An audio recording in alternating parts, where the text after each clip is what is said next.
Adèle Exarchopoulos, Pierre Ninet, Marina Foïs, les personnalités en Lacoste à Roland-Garros, qui est la créatrice Pelagia Colotouro.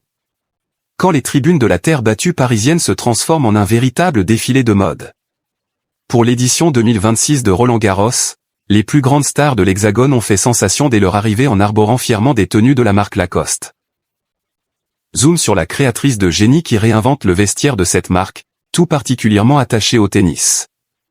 Cette année encore, Roland-Garros n'a pas seulement fait vibrer les passionnés de tennis mais s'est imposé comme l'épicentre absolu du chic à la française.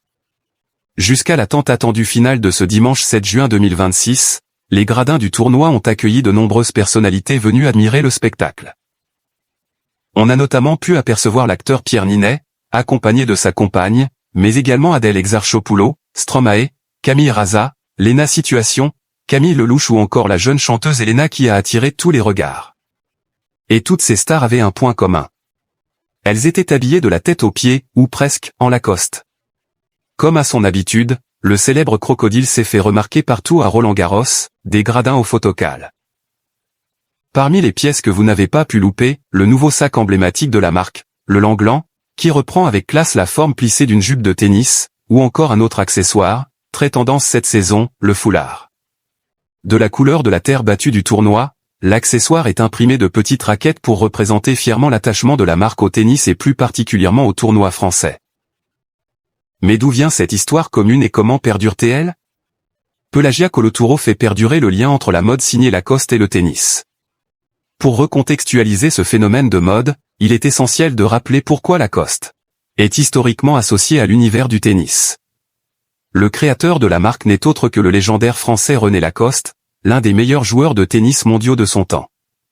Contraint d'arrêter sa carrière à seulement 25 ans, il lance la marque en 1933 et lui donne comme logo un crocodile en hommage au surnom qui lui avait été attribué sur les cours. Un héritage précieux qui est aujourd'hui entre les mains de Pelagia Colotouro. Directrice artistique de Lacoste depuis février 2023, cette designer gréco-américaine affiche un CV à couper le souffle. En effet, avant de prendre les rênes de la maison française, elle est notamment passée par les studios de grandes marques mondiales à l'instar de The North Face ou encore de Yeezy par Kanye West. C'est en mars 2024 qu'elle a présenté son tout premier défilé avec une vision très précise pour la marque. Je tiens à ce qu'il y ait toujours une narration. Rien n'est arbitraire. J'ai à cœur de montrer cette tension entre élégance et sport, confe-t-elle à nos confrères de GQ France. Et d'ajouter quant à ses objectifs pour l'avenir de l'enseigne, ma mission principale était de rappeler aux gens qui était René Lacoste en racontant son histoire et son rapport au tennis. En se plongeant dans les archives, j'ai découvert énormément de choses qui m'ont inspiré. C'était important que le public comprenne cela aussi, qu'on ne réduise pas la marque au simple crocodile. Derrière ce symbole, il y a une histoire forte.